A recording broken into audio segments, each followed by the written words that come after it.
Hey, welcome back to the Stupid Tapes. This one is the System 1 Super Show. And I decided after the last couple tapes, I got a lot of feedback. A lot of people wrote me letters, said that they'd like to see more of one particular thing. And since just 2 days ago I finished the last of all 16 System 1 games, I decided I would go through one at a time and show you each one of the System 1 games. First off, we got to get this out of the way. If you're watching this tape, you got to send in your $6, or something else that I really need, even worse than money, something money can't buy, which is Susan B. Anthony dollar coin mechs. And if you send me Susan B. Anthony dollar coin mechs, you don't have to send me the $6. These used to come in games in the 70s and 80s, and most collectors just take them out and throw them on a big pile. So if you got any extra coin mechs, send those to me. And also, please send any video that you might have. Nobody sent any video in after the last tape, and we'll put that on the next tape. And also, if you got any comments or suggestions, what you want to see, what you don't want to see. But this time we're going to concentrate on a series of 16 games made by Gottlieb from 1977 through 1980. This is what's called System 1 games. Here's a quick kind of run through. Alvin's going to walk through them here to show you basically all of them. If you'll notice, as we're walking by, all the heads, all the cabinets look exactly the same. And that's because they were basically exactly the same. All they did was just move around the playfield features and paint them different, except for this guy at the end. This one on the end is called Asteroid Annie and the Aliens. This one's kind of like a freak of nature. It doesn't really count as a System 80 or a System 1 game because it was made well into the System 80 era, but it uses System 1 parts. And it's got lots of cool aliens, yay! And it's got the famous blue displays. But yeah, I've charted out all the information over here of System 1. Now Gottlieb had a little bit of a problem. In fact, Gottlieb had a very big problem. They were getting their ass kicked by Bally and Williams.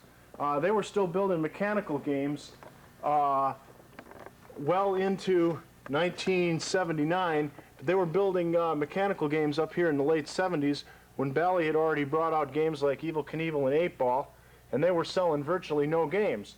So they went to Rockwell and said, we must have a board system. So in December of 77, they came out with Cleopatra. Now on this chart here, we have the name of the game, how many of them were built, and this little letter over here gives you the memory number, and below that is the game number. This will be handy in determining the sequence in which they were designed, not necessarily the sequence in which they were built. They started out with Cleopatra. It was a pretty good game. It was kind of experimental. They sold 7,300, which is a pretty good run. And then in February of 78, they came out with Sinbad, and they made 12,000 Sinbads, which is an exceptionally high number. And if you look, if you add in the electromechanical versions, they actually made 13,680 of them. Then they came out with Joker Poker, another good seller. And then comes Close Encounters of the Third Kind, which was again over 10,000. And if you look at the sequence here, it was A number 409, B number 412, C number 417.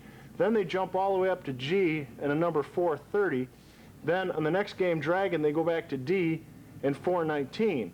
What this would seem to indicate is that this was a hot project that they pushed to the head of the pack and rushed out the door because they had a hot license with the Close Encounters of the Third Kind thing. It's got a higher model number than the ones between it. They kind of rushed it out. Then they got back into their sequence with Dragon. Dragon wasn't a very good game. They didn't sell too many of those. Charlie's Angels, their production was back up. They were doing pretty good. And again, you can see it's out of sequence. There's D, there's E, and then all of a sudden H pops in there with a game number 425.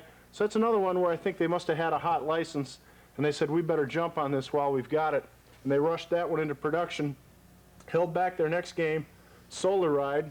And by this point, you can see that they're building hardly any mechanical games at all. They've dribbled down to a handful.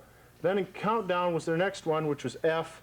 And you can see that Spacewalk, they only made 215 of those. And that's the last time anybody would ever make a mechanical flipper game, was in July of 1979.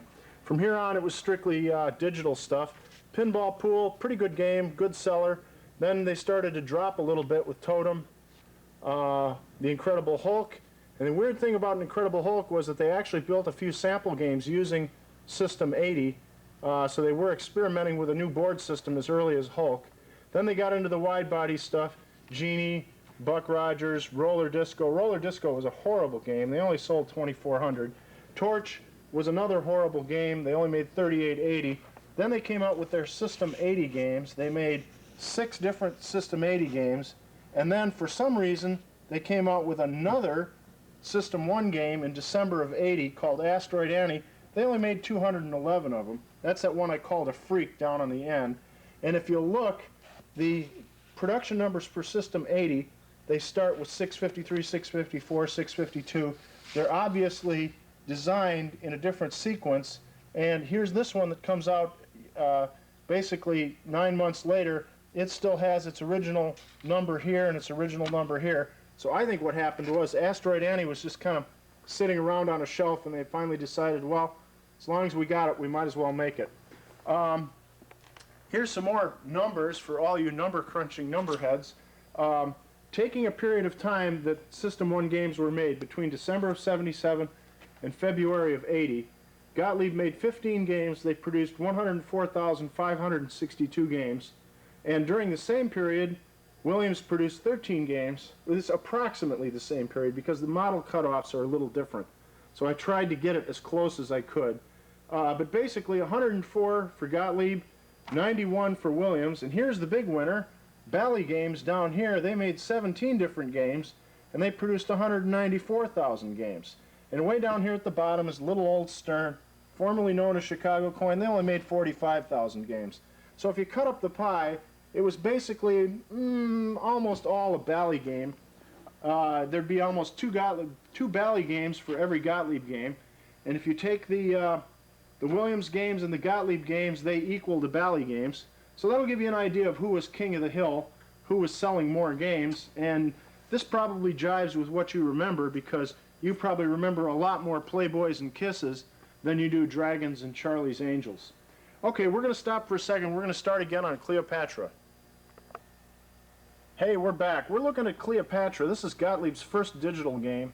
They'd been making mechanical pinballs since the 30s. And they finally got around to designing a board system. Actually, they didn't design it. Rockwell designed it for them. Rockwell's a big defense contractor. Yeah, there we go. Cleopatra. And if you look at the displays, they're blue. And that was part of Gottlieb's advertising campaign, is what's new is blue. They thought it was really neat that the displays were actually blue in color. There's also a story that the Vice President of Engineering, Wayne Nyans, hated the color blue.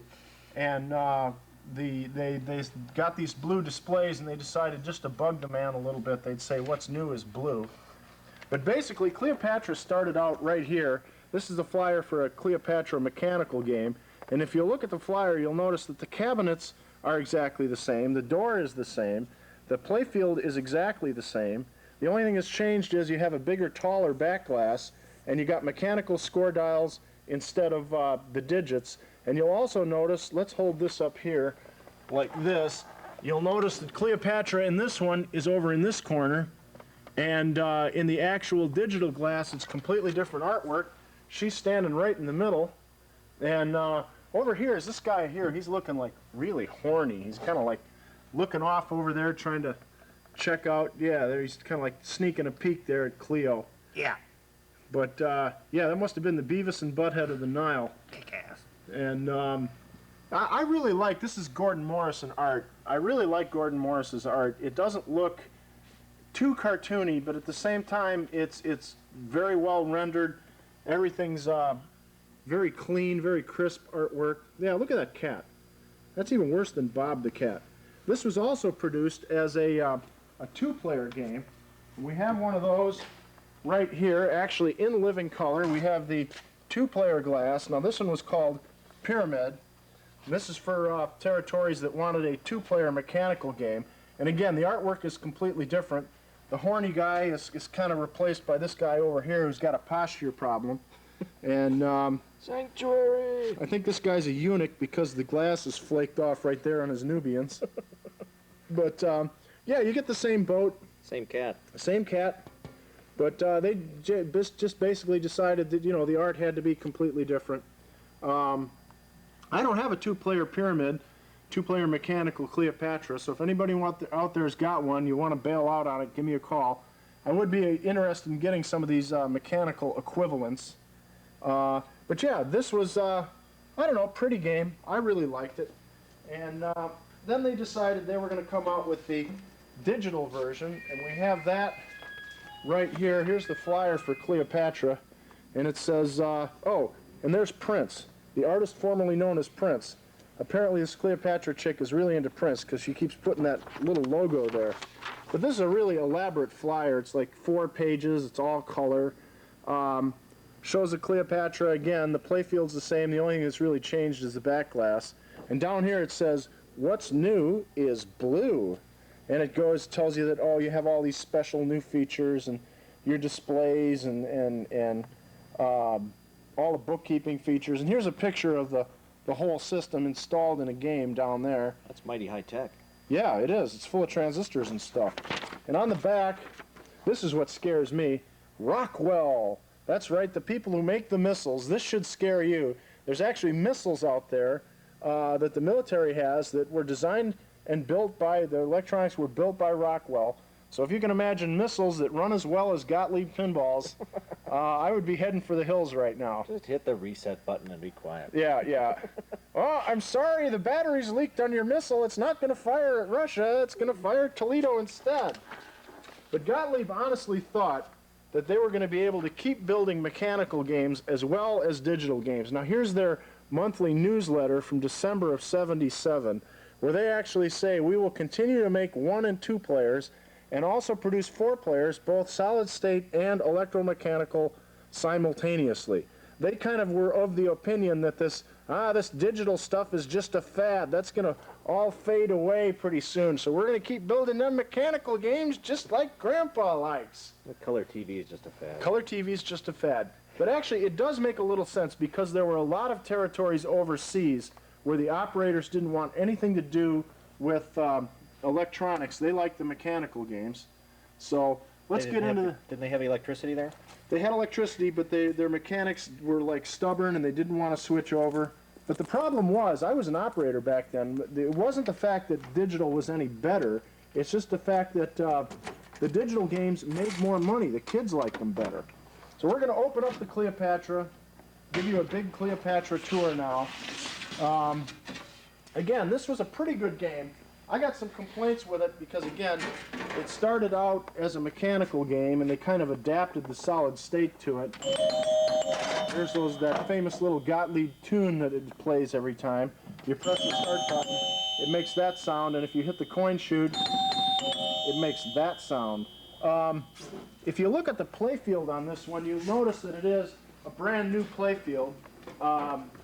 I just finished putting this on like 3 days ago. It's absolutely pristine.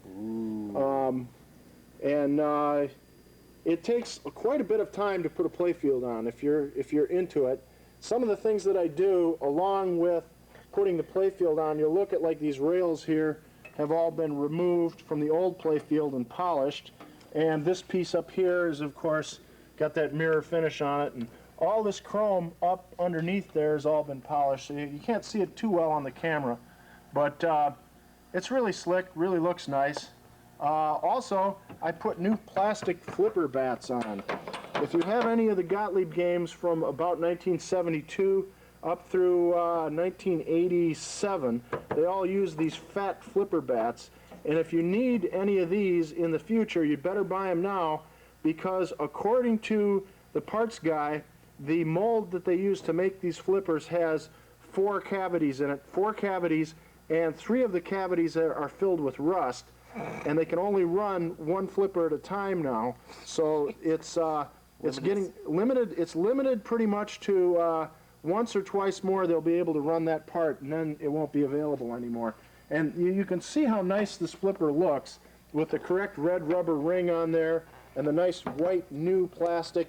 And it only costs you about $1.50 to get a nice new flipper bat. I highly recommend it. And again, 10 years from now, you'll probably be kicking yourself that you didn't buy those. Also, if you'll notice, I put 2 light bulbs underneath the translucent red hole liner. That makes it kind of glow in the dark, makes it look really nice. Then you're going to say, well, that's nice, but isn't that going to cause your plastics to heat up quite a bit? And the answer to that is no, because when you, let me end the game here. When you get to the end of the game, the lights go out, so it doesn't get overly heated. And if you look at my bumpers here, I did the same thing with the bumpers. I'll go ahead and start up a game. And you see that when the game starts, the bumper comes on. And I did the same thing with these little nipples under here, which again, new white plastic stars on the nipples really makes them look nice. But they go off at the end of the game, so you don't get that burning effect. That's a real easy thing to do. Another thing you should think about if you have any of these games is buying, I've said this before, buy the new drop targets from Don Murphy or Steve Young, because the old plastic, you got to remember this plastic is like 20 years old and it's had hundreds of thousands of balls crash into it, and it's very brittle. If you get the nice new ones, they drop down nice and they're going to be a lot stronger. Let's pop them back up there. There you go. They're going to be stronger, and although Cleopatra doesn't have any of the hot stamping on any of the targets, if it was a game that had the hot stamping, it would look real nice to have that new. And again, 10 years from now, you might not be able to get parts like this. So if it was me, I'd go ahead and buy all this stuff, put it on your games, really makes it look nice. Another thing you can buy are brand new posts. If you look there, that post is nice and white. It's not all yellowed and cracked and dingy. Blah. Looks good enough to eat. You could eat off this game. You could actually make a sandwich and eat it off this game. Another thing I've done to this game is I always felt that the factory was kind of cheap in the fact that they didn't put light sockets in spots where there was obviously a need for a light socket. So I went ahead and drilled holes in the new playfield and installed sockets. Originally there were no sockets under here, and there was no socket under here. So that whole upper left corner of the playfield was very dark, kind of like an alley or something, and your ball's kind of hanging around in the alley selling crack. So I installed those lights, makes it look a lot nicer, makes your game bigger and brighter. It also helps weight down your transformer a little so that your general illumination voltage is lower. The more bulbs you have on your transformer, the lower the voltage is going to be. Now if you look here, I sunk these actually down into the wood a little so that they don't heat up and bend this nice clear piece of plastic here. You might also notice that all my fasteners, the original Gottlieb PAL nuts, those horrible little nuts that are impossible to take off, are all gone. They've been replaced by nylon locking nuts, Yeah. which are easier to take on and off. And they also allow this plastic, they call it floating plastic because it floats instead of being clamped down like the PAL nuts have a tendency to clamp it down and bend it. So that's a good idea. I'm also taking and putting a skin on the puck. Originally this brown rubber puck was kind of like hard and it didn't bounce very well. And I like the ball to come and go boing like that off a puck and get that good bounce. So instead of trying to buy a new puck, I just take the miniature flipper rubber rings that they use on Adam's Family, the little thing flippers, and put one of those red rubbers on there and gives you a real nice bounce off of there. Makes it very lively and peppy.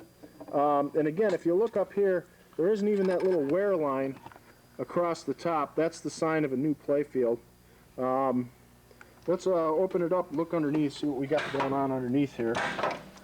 Giving you the big grand tour. Oh, also, wherever possible, buy these new scorecards. Steve Young has quite a few factory original scorecards available. Cool. It really makes your game look sharp if you have these scorecards. Very nice. Another thing you can do that's kind of ugly, but it really works good, is to put a steel washer underneath the corners of the side kicker plastics, because the ball a lot of times will come up and be airborne, come up and hit like that. And if it hits on that steel washer, you're not going to get these plastics cracking here like this. Now, I've had a couple people complain that this is really ugly, having a steel washer under here. So I think what I'm going to do is go to a plastic house and have them make some clear plastic washers that aren't as ugly. but that'll keep your plastics from getting broken like they always do. Underneath here, we've got all kinds of improvements. If you look at the little kicker that launches the ball out, originally this used a 12 ohm white coil 5195. I replaced it with an 8 ohm 5194 blue coil because all of these games always had trouble launching the ball from the out hole up into the trough. And for the life of me, I don't know why they used a white coil, a 12 ohm white coil, when they really needed a little more oomph. And here we have a flipper unit that's obviously been taken apart and all the parts have been cleaned. If you look at the plunger, it's got that mirror finish on it. That shows you that I've polished it. It also greatly reduces the friction in there. You can't feel it, but it's very, very clean. I've also replaced this blade that the end of stroke switch rides on. That's constantly got a hole that's been eaten into it. And I put a little bit of lithium grease on the end of it so the new blade won't have that same hole being dug into it. And if you look at all my solder joints, they're obviously new. I put new, bigger, heavier duty gauge jumper wires on there because I hate those little flimsy jump wires. Moving on down here, we got the side kickers. And again, I'm using a 4 ohm yellow coil instead of the 8 ohm blue coil. This is a number A1496 yellow coil. It's about 3 to 4 ohms. It gives a lot more punch on the side kickers. That's good. My drop target assembly's all been taken apart and cleaned. If you look at the sockets, here's a socket here. You can see that each socket has been removed from the game and it's been soldered shut. You can see a little glob of solder between the bracket and the round part of the socket. What that does is a lot of times you can physically turn these guys like this and then you lose the electrical contact if that's loose. You have to solder those so they're one solid piece of metal again. That's very time consuming and it's very hard on your fingers. And looking underneath here, I went through, the factory originally put yellow bumper coils on here, so I kind of like the feel of the Gottlieb bumper with the yellow coil. So I left that on there. And again, you can see down here, all my light sockets have been soldered shut, so I'm not going to have that problem with the bulbs dimming out. And up here, when you have a real nice row of sockets, you can go ahead and equalize all parts of the socket by running basically a second wire from socket to socket that parallels the factory wire. That way, if one of the connections should get dirty, the second connection will still be secure. And electrons will always follow the path of least resistance. Wow, a backup system. Yeah, it's like having a robot in Lost in Space. But here's my little modification here to turn the lights out at the end of the game. This is basically just an extra switch that I added onto this relay here. If you'll notice that there's actually an extra switch on there. And I ran a separate wire to each one of the lights I wanted to turn out at the end of the game. And that way the playfield doesn't get all hot and heat up. That's always a problem, excess heat. And what else did I do to this game? That's about it. It's a brand new playfield. Really beautiful looking when you get these new playfields on here. Oh, here's a cool hint for you. People might not know this. Down here, you'll see I've actually taken a screw. Let me move the cash box guy out of the way there. I've actually taken a screw and mounted the extra back door key. I always put it right here on the on-off switch. That way, if you happen to lose your back door key, since the factory gives you 2 keys, why not go ahead and screw the spare one in there so that when you lose the keys, you're only losing 1 key instead of losing both, and you have a spare. That's always a good idea. What else is here? Oh, we got to show them the front door. This is why I keep asking people for dollar mechs. If you look at my front door, I've got 2 chutes on it just like the factory had, but I've got quarter and $1. That's why I need you people to send in the dollar coin mechs. I need them. If you've got them, send them in, please. And if you'll notice the color on this door, again, this is all metal polishing. this door looked really bad because the game had been sitting up on end for years, and it had footprints where people had walked on it, and it was full of dirt and rust. And you can polish this up. I also took the lock. This was a lock that came off an old Chicago Coin Speedway game that was sitting out in the driveway for about 5 years. If you look at it after polishing, it looks like a new lock. You mean it's not new? No, it's not new. It's actually recycled. None of this crap is new. It's all been refurbished in some way or another. I've had a couple people ask me about doing a tape where I actually take and put a new playfield or completely rebuild a game. If you've got any interest in seeing a tape that would be very in-depth about how to change over a playfield or how to repair a circuit board, something like that. This old game. Yeah, this old game, featuring Norm Abrams.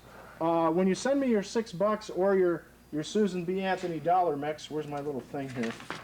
When you send that in to that address, when you send your $6 to cover the tape and the postage involved with sending you this tape, or if you want, just send me Susan B. Anthony coin mix, please be a little critical of the way, you know, the tapes are. I need feedback on how to do this. So yeah, I would be interested in hearing what you think. Also, let me know whether you like this idea of doing a super show where I just concentrate on one particular kind of game, or whether you like the old tutti frutti approach. Don't forget to put your ball back in. But yeah, that's Cleopatra. That was the first game. I remember it as being a pretty good game, but it was obviously a holdover from the mechanical era. It wasn't really designed to have the sophisticated computer stuff. Yeah, oh, and that's my little tag.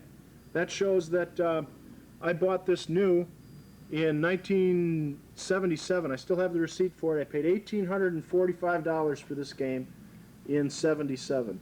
So we're going to get the next game ready. It'll be Sinbad. We'll be back in a second. Hey, we're back. We're looking at Sinbad. This is the second game in the System 1 era. It's from February of '78. Really, really pretty back glass. I always liked the orange color in the cabinet and the purple. A lot of collectors think that this is a very garish machine. There's those blue displays again. And apparently they've gone from the River Nile to Arabia, where they have Sinbad the Sailor. And you may ask why they picked Sinbad as a theme. Well, there actually is a reason. There was a really horrible movie that came out in 1977 called Sinbad and the Eye of the Tiger. It was Columbia Pictures, the people that just happened to own Gottlieb, decided they were going to do a tie-in with the pinball machine. This game probably existed before as some kind of a card game or something, and they decided, well, since we're owned by Columbia Pictures, we should have, what's that word we were talking about? Synergy? Synergy. So we're going to have one division scratch the butt of another division. Yeah. And here's the flyer for it, and that explains, with graphics from the Columbia Pictures spectacular Sinbad and the Eye of the Tiger. Ooh. I don't remember any of those in the movie. No, I don't remember. I don't think anybody remembers the movie. It was one of those movies that just kind of disappeared. Went right to video. There's one person that does. Wayne was in that. Patrick Wayne was in it. And if you'll... Seymour was in it. Jane Seymour. And Baker from the Doctor Who. And Baker from the Tom Doctor Baker. Who. Yeah, Tom Baker. And if you look at the flyer, you'll notice that the color purples that they used in the sample run are the light purple as opposed to the deeper purple that the production games were. If you think you've got a sample game, give me a call or drop me a letter, and I'll be able to tell based on your serial number whether you have a sample or not. We've pretty much figured out all the serial numbers now. But yeah, it's a real pretty game. And also, here's where it stands in the hit parade of Gottlieb games. It's actually the third most produced game Gottlieb ever had, right behind Royal Flush and Card Whiz, Spirit of '76 and Pioneer, and then it comes Sinbad and Eye of the Tiger. So you can see that it was a runaway hit for Gottlieb. They actually sold quite a few of them. Harryhausen did that movie too. Oh yeah, Harryhausen, the guy that did the little animatronic skeletons and stuff. This is another game that we bought new and took care of, so it's in good shape. I didn't replace the playfield, and if you look down here, you can see it's probably a good candidate for it. even though we took real good care of our stuff, waxed it religiously all the time, you still had a problem where the lenses have sunken down in a little bit and the wood's been exposed. You got to remember what an amazing quantity of money these games made. They were being played all day, every day. That looks like a guy that owns the convenience store. Slurpee? Yes, no, those are Indian guys. This is a Chaldean. They're not Arabs. Don't ever call them Arabs. They're Chaldeans. Start the game up. We covered this game and the way it plays on one of the other tapes, so I won't go into any great depth on this one, other than to say it's all basically color groups. If you hit one color group down, it advances your bonus, but you have to hit them in sequence. So if you hit all the purple ones, it won't give you triple bonus until you've hit the white and the yellow ones. The Big Daddy Grand Prize is if you hit all the targets down, then it scores all the bonus so you can start playing your bonus sequence again, and it resets all your targets. And you can hear the chime unit binging away. The problem with the Gottlieb chime unit on these digital games is they had to go to a 18 ohm coil. Let me show them underneath here, maybe you can see it. They had to go to this tan colored 18 ohm coil, and if you're hitting a lot of scores, it can't keep up, so you get the chimes kind of disappear because there's not enough power in an 18 ohm coil, and you can't really put a bigger coil in there because then you'd risk melting things. There we go. Now it's binging. See, if you get going real fast, it kind of all melts together into one solid bing. But that's a minor complaint. I really like the sound of the Gottlieb chimes. And if you look at this one, again, the chimes have that kind of mirror finish on them. They've been polished so that they're all shiny. I replaced these grommets here so that you don't have that rasping noise where metal meets metal. It's in the original rubber grommets, and it really sounds nice. I like the Gottlieb chimes. They're pretty cool. And if you look at Sinbad, starting in Sinbad, for some reason, they started adding a fuse right here just for the outhole coil. And if anybody used to work at Gottlieb is watching this tape and could have an answer to the question, why did they put a fuse for one coil when all the other coils on the game don't have an individual fuse? And why did they do it on a 12 ohm coil that was original? This is, again, a bigger coil than the factory put in. Why did they do it for a 12 ohm coil when they've got bigger coils like this big white guy down here? It doesn't have a fuse at all. So if you got an answer to that question, give me a call or write me. And if you'll notice on these flippers, I put the Gottlieb Red A20095 coil on there. If you want some additional power out of your flippers, this is the biggest, strongest coil Gottlieb makes for these flippers. The only problem is it's sometimes a little too hot. You might end up breaking off your drop targets. That would be bad. So we'll put it back down. And if you want another hint about how to keep your drop targets from breaking, if you look at these targets here, you'll notice that I've got two rubber rings around the posts that are directly in back of the targets. What that does is as the ball crashes into the target, it pushes the target back. And if you have a really hard ball hit, it'll push that target back so hard, it'll snap it right off, snap the top right off. But if you put two rubber rings on there, it'll actually bounce into the rubber before it goes down, and that'll help absorb a lot of the shock and brace the target from the back. So if you want your targets to last a long time like a Tootsie Roll, put the second rubber ring under there, and that'll help it last longer. I really like this game. I'm going to review it. I'm going to give it a definite thumbs up.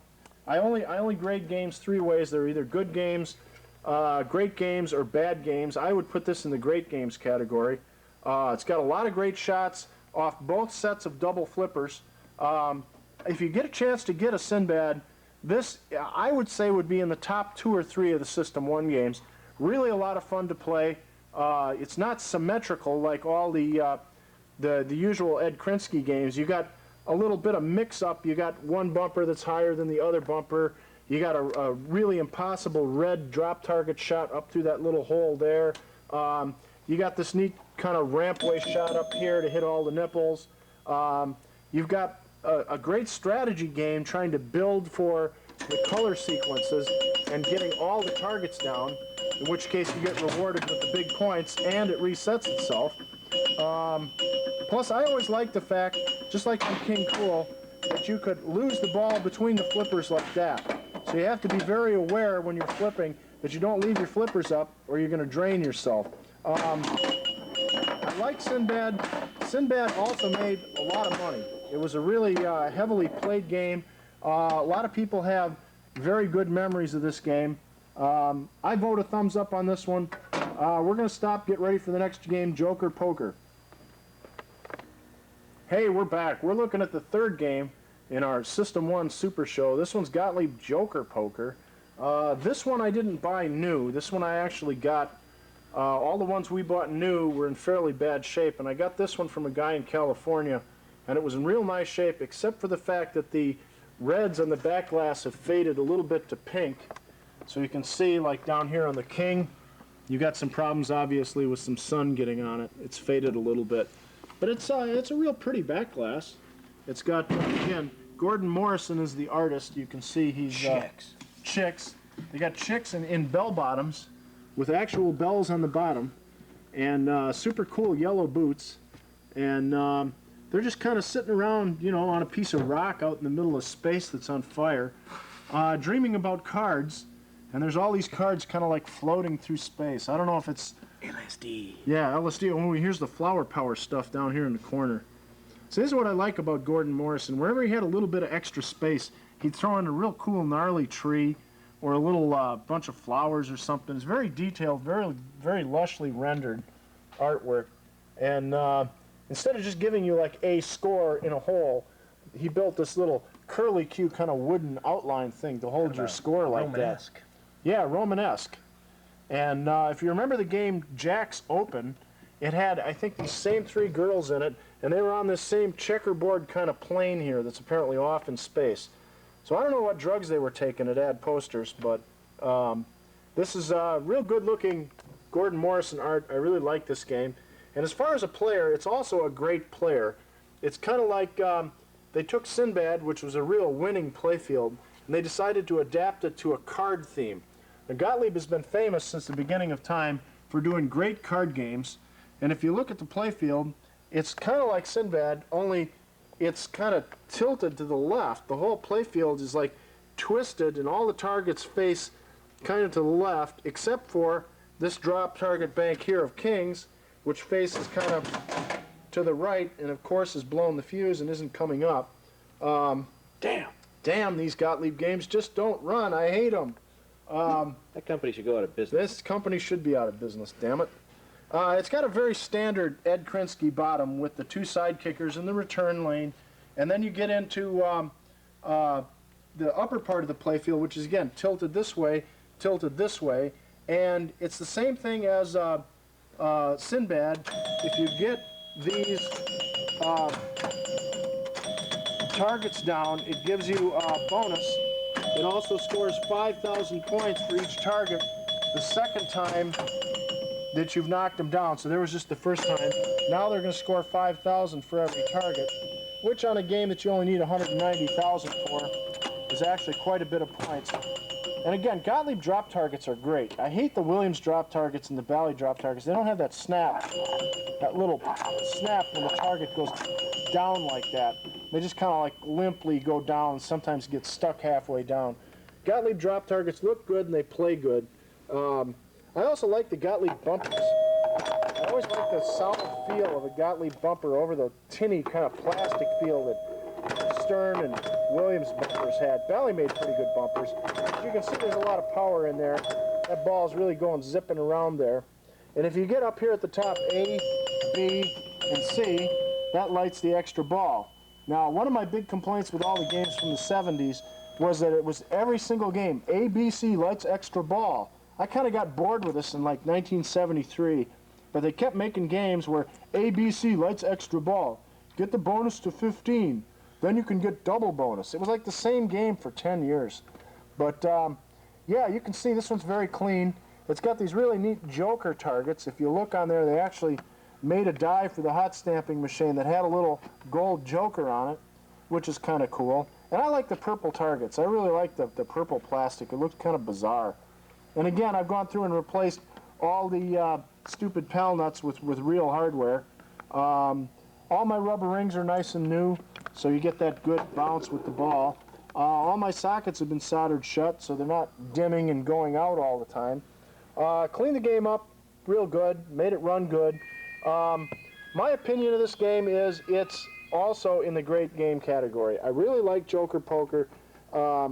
Again, it's something you can walk up to the first time and understand the machine.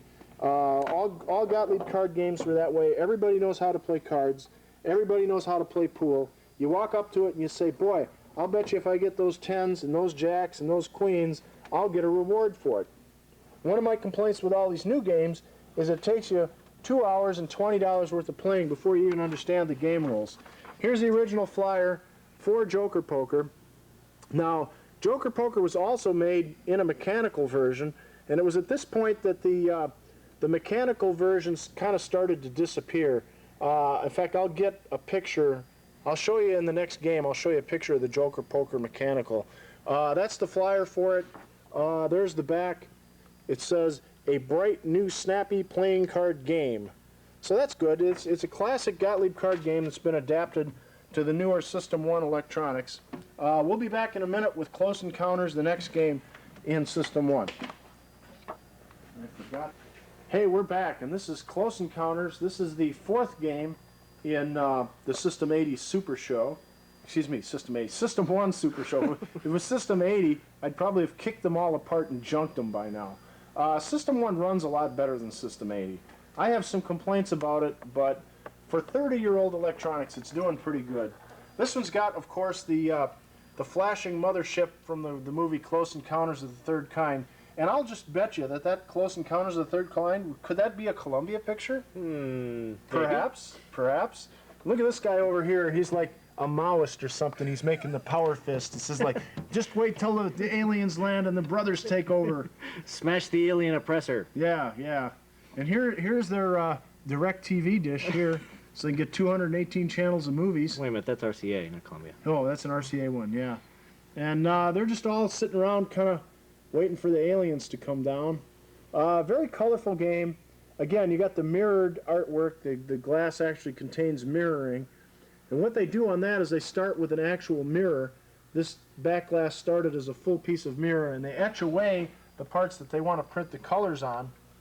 So they take like 90% of the mirroring off, and then they go ahead and they print the colors on there where the mirroring wasn't. It's a more complicated and more expensive procedure. They don't do it on every game. But if you put a game like this in a bar, all the drunks will be like instinctively drawn to the mirroring. It also helps that, if you'll notice, I put all kinds of blinky light bulbs in there. Those weren't in there before? Well, they were. There weren't just quite as many of them. Yeah. But I figured you can't have, aliens landing without, like, lots of lights and stuff. That's true. Yeah. But, before we go any farther, I got the picture here. This is the Joker Poker Mechanical. Now, they made very few of these. You can look at the start of the tape to get the exact number. You can see that the artwork is different than the regular Joker Poker, and the playfield is exactly the same, except for the fact that the bonus arrangement is different. Now, I've only seen the mechanical Joker Poker once, so it's a very hard game to find.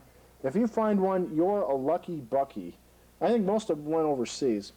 Another thing you can notice, if you look at the front of the Joker Poker, you got what's called the globe door. This is the D. Gottlieb and Company sticker that was left over from when the Gottlieb family actually owned Gottlieb.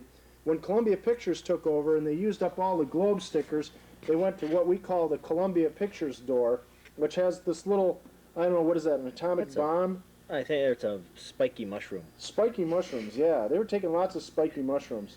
So they, of course, had to put their little Columbia Pictures logo all over everything. And here's a picture of the Close Encounters of the Third Kind Mechanical. For the Philippines. For the Philippines or Brazil. A lot of these went to South America where the operators were not used to electronics.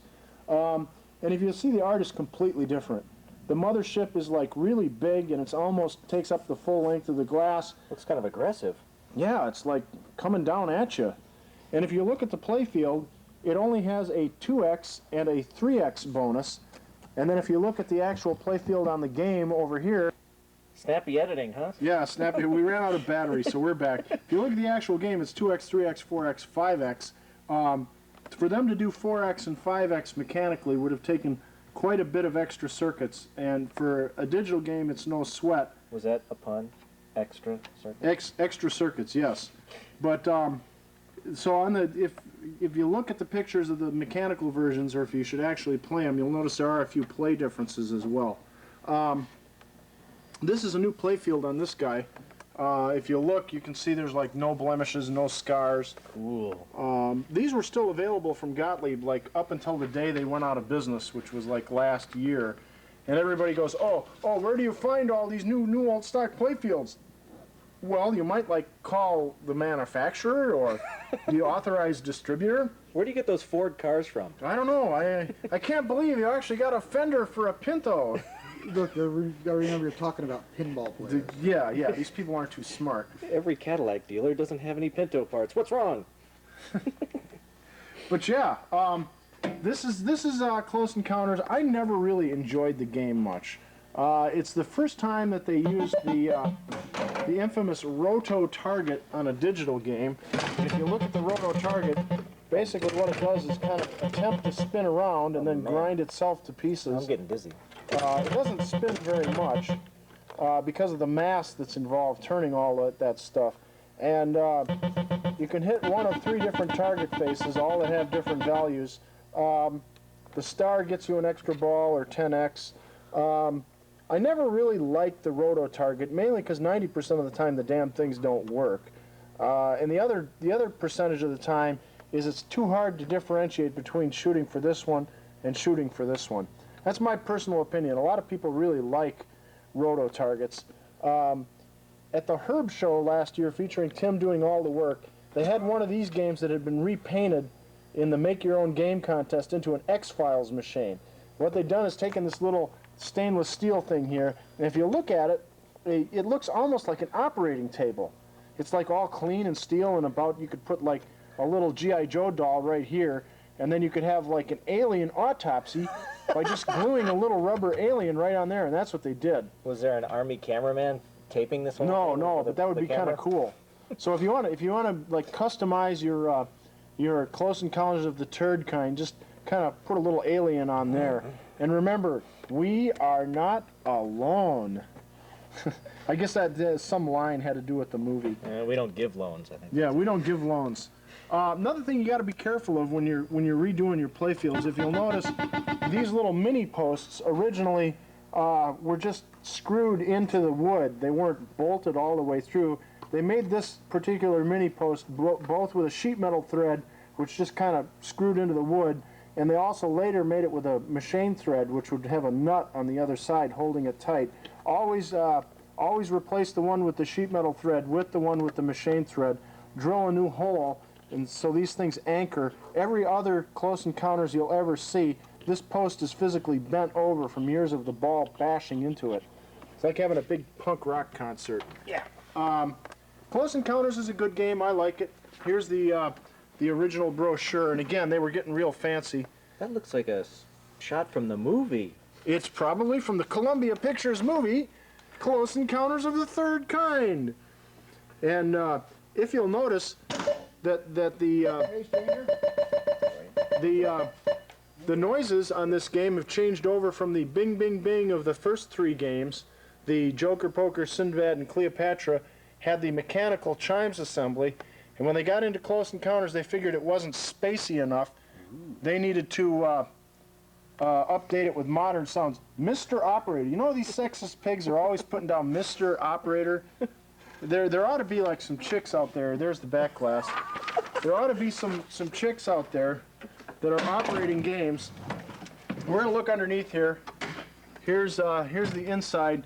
And instead of a chime assembly, what you'll see is what we refer to as the fart, fart, fart soundboard. Wow. Because if you listen to it, it sounds like it's just farting. This was also a lot cheaper for Gottlieb to manufacture this board. I think they made it in their garage or something. If you look, some of the parts are held in with rubber cement. And the only adjustment you have is this volume control. It's not like very sophisticated. But then again, it was the start of the electronics era. They were learning things. Another thing you should do is you should get yourself a spare roto target, because from time to time these little targets here will break off.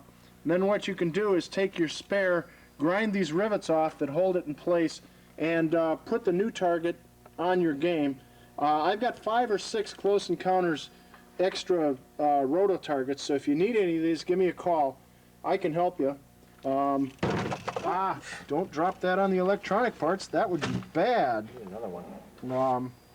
But yeah, this is a good game. Again, I've updated it to the red flipper coil, so you have more punch, and it's punchier. Another thing I did, and there's some people who are going to call me blasphemous for this. Hey, you're blasphemous. I'm blasphemous. You should be around me after I eat beans. Is originally this had the plastic spinning target. I can't stand the plastic spinning targets. They are awful. So I replaced it with a metal spinning target from the Extra Points, if you know what game this is from. It's from a Valley game. And the nice thing about the metal targets is they got some mass in them, so they can actually spin a few times. The plastic one was so light, it'd spin around 3 or 4 times, and that would be it. So if you don't like it, rebuild your own games. I don't give a shit. This one, we've been joined now by our 2 reviewers. We have Ugly Mike and Curtis, who are here. My opinion on Close Encounters is it was only a good game. It was not a great game, and it's certainly not a bad game.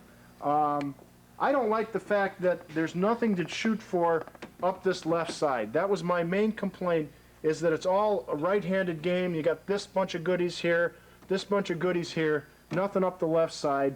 It made good money, though. I can't complain. It made good money. Ugly Mike, what do you think? Never really got into the game that much. When I did play it, it just okay. It's an okay game. Curtis? Yeah, an okay game. I've played it a couple of times. It's just an average game. Like you say, it's not ultra challenging. Okay, well, we're going to come back with what I consider to be a bad game coming up next. Gottlieb's Dragon as we continue the System 1 Super Show. Hey, we're back. This is Dragon. This is the 5th game in the System 1. I don't particularly like this game. We never made any money with it. And if you look at the production numbers at the start of the program, you'll see that they didn't sell too many of them either. Back glass is real pretty. You got this monster with fire on his tongue. Ouch. Obviously kind of painful there. And he's got some kind of a deviated septum or something going on there. And no men in this back glass. This is like Plenty of woman, though. plenty of women. Yeah, that'll keep you busy all night. And she goes out of the house. She's obviously going to be hanging around in a swamp with a fire-breathing monster, and she's not wearing any shoes. But at the same time, she's got time for this ankle action going on, and this little metal band up here on her thighs. I mean, Well, that's for stockings in case she wears them later. oh. Well, I don't know. Maybe she's going out to a nightclub or something. I don't know. Where are they going to park a ride? The Pinto wasn't going to start, so she had to take the Dragon. But down here in the corner, you got, this is kind of cool, you got a cesspool. Just little bubbles coming out of there. You got cool little mutant flowers here. And this is another game that I bought new back in the 70s. And this is during my phase when I wanted to put little pieces of plastic all the way along the archway so that I would never have the wear of the ball digging into the wood. The only problem was I couldn't really figure out a way to get that stuff off of there without pulling the finish up. Whoops. So now what I have is a bunch of like pieces of Scotch tape stuck on my playfield. I don't know, maybe I'll have to take out a heat gun, see if I can completely ruin it. But yeah, bought this game new, $1,845, bought it from Cleveland Coin, still got the receipt for it. I don't really like the game because there's nothing definite to shoot for. What you've got is you got the famous Gottlieb Varia target on the left and on the right, and the problem is if you hit the ball all the way up to the top, it doesn't really score anything. It scores 3 lousy bonuses. That sucks. There's like, what's the point of risking getting the Varia target to shoot the ball right back down the middle? It's a risky shot, and you're only getting 3 bonus. I mean, and what other shots are there on the game? You can't shoot this stupid thing, because even if you hit it real hard, it only gives you 5 or 6 bonus. See that target, this is my complaint about the plastic targets. You hit them, they go around 30 times, and it scores 6 of the 30 times. Nice artwork, too. Yeah, nice artwork. You got the little dragon, and what he is, he's got like halitosis, and you spin him around, and he's like spitting out flames. He's dragging ass. Yeah, he's dragging ass. And this stupid thing is virtually worthless because all it does is spot one of the 4 letters in A, B, C, D at random. Which is a very unsatisfying, mismatched kind of game. That we never really made money with this game. It got relegated to the bars fairly early. It got kicked out of the arcades and put in the bars fairly early. If you look at the playfield, I did not replace the playfield. There is some minor vertical cracking in the playfield. For one, it cost me about $150 a piece for the new pieces of wood, and unless the existing wood is really bad, I won't spend the extra time and money. And it also did enter into my thinking that this was not a great game. Other than that, though, it's got the same peppy bumper action that all my regional games have. Another thing we should show everybody while we're in here, we're going to show you some technical things you can do to your System 1 game to make them a little bit more reliable. Put a cat on them. Oh wait, we got Bob the Cat. We got a special guest appearance. We just noticed Bob the Cat while we were getting ready for the last setup. We have Bob the Cat up here, and Bob was nice enough to bring us a dead hummingbird. He caught this hummingbird for us, and he's quite interested in getting it back. Bob is our warehouse-big building full of pinballs mouse patrol officer. He keeps the place free of rodents and birds. He just kind of lives back here. He comes up to the house maybe once a day. He does make change, though. He does make change, yeah. He's got a little change apron there. But yeah, we got some technical things you can do to your Gottlieb game to make it a little bit more reliable. Now, I don't know if you know anything about transformers, but they're notoriously unprecise devices. They vary quite a bit. This is the big transformer that's on all Gottlieb System 1 games. When I plugged this game in to rebuild it, I noticed that all the tops of the light bulbs had turned brown or black. That's an indication that the transformer is putting out too high a voltage, and what that does is cause your bulbs to burn out prematurely. So I took my meter, which we've kind of got down here, and I hooked it up right to the transformer, to the 2 6-volt lugs of the transformer, and if you look at the face of the meter, it's putting out 6.62 volts. Now that's going to take a 6.3 volt light bulb and fry it like an egg. So what you have to do is figure out a way to get that voltage dropped down to the point where it's not going to burn out your bulbs. How do you do that? Well, what you do is you build yourself a gizmo like this. And what this is just a 35 amp bridge rectifier you can buy at Radio Shack that's hooked to a metal heat sink to dissipate the heat. You don't have to have a fancy heat sink like this. You can just use an old piece of metal or something. Yeah, that's just some aluminum fins. I picked that off the back of an old jukebox or a video game. I never throw anything out. And what you basically do is run all the current from the transformer through the bridge. Now, if you'll notice here, the 6.3 volts coming out of the transformer has got a new wire, and this new wire goes over here and feeds both of these 2 bridges. Now, one bridge is for the back glass lights, one bridge is for the playfield lights. That's actually overkill. You can actually do the whole game on one bridge. You don't need 2 bridges. And if you'll hook the meter up, you'll notice that it's coming in here. It comes into the bridge at 6.52 volts. Now, it comes out of the bridge. We'll move the probe over. It drops, it's about a volt. So now instead of running it at 6.5, we're running at 5.5. And that means that my bulbs are going to last virtually forever, and the tops of them aren't going to burn out. So again, 6.3 on the way, or 6.5 on the way in. Then we move the probe down to here, and we get 5.6. And then the wires come back over here, and the reduced voltage is fed to each one of the fuse clips. Wait a minute, why is that voltage high? There it is. Okay, my probe slipped. Common problem. Common problem. You probably can't see it that well down in there, so I got a bridge. Basically what you do is you go to Radio Shack, you buy the biggest bridge they've got, which is usually a 35 amp bridge. It's just a little cube that contains 4 diodes that are heat sunk to a metal plate on the back. And what you want to do is take two wires and run one of the wires from the AC terminal to the other AC terminal, and the other wire from the plus terminal to the minus terminal. Then you take and you interrupt the general illumination 6-volt circuit either on the hot side or the neutral side, it doesn't matter. I usually take it between the transformer and the fuse clip. You have one of the wires going to the transformer, that's the in wire, and then the other wire, doesn't matter which one, going to the fuse clip. And what it does is the electrons march out of the transformer into the bridge. They bounce around since the bridge is wired to conduct both ways. They basically march around inside the bridge, get really confused and pissed off. They march out the other wire, reduced by about 1 volt. Now that 1 volt has to go somewhere, it just can't disappear. It's dissipated as heat, that's why you have to have an old piece of metal or something to dissipate the heat.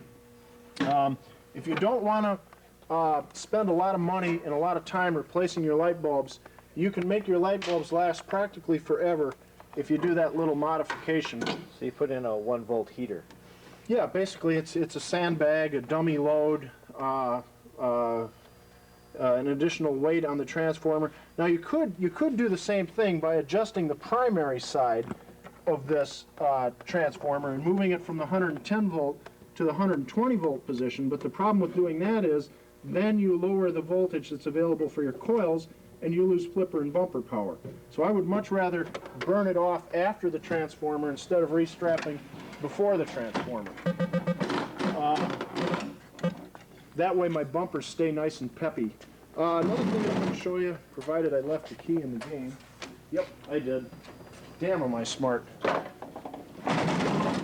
Is how to modify your Gottlieb System 1 power supplies. Now, anybody out there who's a technician, who's ever worked on a Gottlieb System 1 game, can tell you that the power supplies in these games were horrid homemade pieces of shit. And there's a couple of things you can do to them to make them more reliable. First off is this capacitor here. This one is a 6800 microfarad capacitor. Originally there was only 2700 microfarads. Again, you don't have to know exactly what a microfarad is or how it works. I lived next to one once. Yeah, they're terrible I married people. one. Maybe the same one, we should talk. Yeah. But basically what you want to do is double the size of the capacitor, and that will act as an additional filter. 2700 microfarads is not enough to filter out the ripple in the DC. What happens to that ripple is it has to be burned off by the regulator, producing excessive amounts of heat. So you double the size of the main filter capacitor, and if you'll notice, this one has been kind of glued onto the board, and some wires have been run from the capacitor back into the board. Again, you can't take a capacitor that's twice the size of the original and put it in the same space. It's just not going to work. Then the next important thing you have to do is, if you feel the plate, this metal plate behind here, on any Gottlieb System 1 game, you usually burn your fingers because this plate is so hot. Ow! The reason the plate gets so hot is that the regulator is working twice as hard as it has to overcome the lack of filtration from the small capacitor, and it's making quite a bit of heat. The problem with that heat is that originally this whole circuit board was mounted 1/4 of an inch away from this very hot metal plane. What that does is bakes all your solder joints on your board and causes them to fail. What you want to do is take some 2-inch number 6 32 thread bolts and extend this whole board out 2 whole inches, which gives you a lot of airspace in between there. You can see you can actually reach your hand inside there. It's also very good because now you can actually see down inside here and actually get your meter probes in there. The only problem with that is you have to actually extend wires from the devices that are hooked onto the metal plate up to the circuit board, which you can see I've done there. This will basically make your Gottlieb System 1 power supply basically foolproof.